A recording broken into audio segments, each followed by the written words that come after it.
Friends আমি এই ভিডিওতে দেখাচ্ছি আপনি কিভাবে আপনার ফেসবুক প্রোফাইল লক করবেন, প্রাইভেট করে রাখবেন বা সিকিউর রাখবেন। फ्रेंड्स আপনি যদি আপনার ফেসবুক প্রোফাইল লক করতে চাইছেন, প্রাইভেট করে রাখতে চাইছেন বা সিকিউর রাখতে চাইছেন তাহলে ভিডিওটি প্রথম থেকে শেষ পর্যন্ত দেখুন, কেননা এই ভিডিওতে একদম সহজভাবে দেখানো হয়েছে আপনি কিভাবে আপনার ফেসবুক প্রোফাইল লক করবেন, প্রাইভেট করে রাখবেন বা সিকিউর রাখবেন।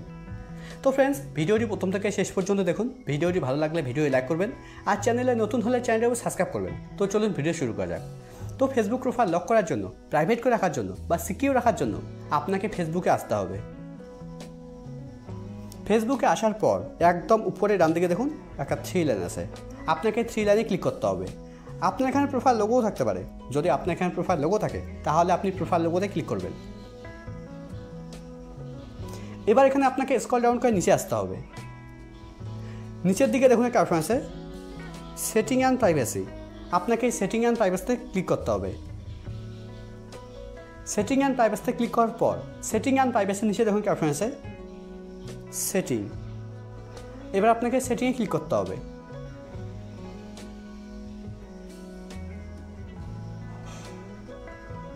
সেটিংয়ে ক্লিক করলেই আপনার সামনে ঠিক এরকম পেজ ওপেন হবে।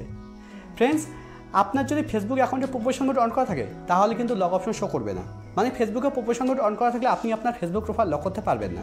সেক্ষেত্রে আপনাকে প্রথমে প্রোফেশন মোড অফ করতে হবে, তারপরে কিন্তু লক অপশন শো করবে, মানে ফেসবুকে প্রোফেশন মোড অফ করার পরেই আপনি আপনার ফেসবুক প্রোফাইল লক করতে পারবেন। তো এখানে স্ক্রল ডাউন করে নিচে আসতে হবে। এখানে আপনাকে খুঁজতে হবে অডিয়েন্স অ্যান্ড ভিজিবিলিটি। নিচের দিকে দেখুন লেখা আছে অডিয়েন্স অ্যান্ড ভিজিবিলিটি, এর আন্ডারে দেখুন একটা অপশন আছে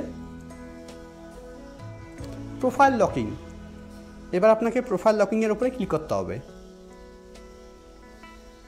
প্রোফাইল লকিংয়ের উপরে ক্লিক করার পর এবার একদম নিচে লক ইউর প্রোফাইলের উপরে ক্লিক করতে হবে।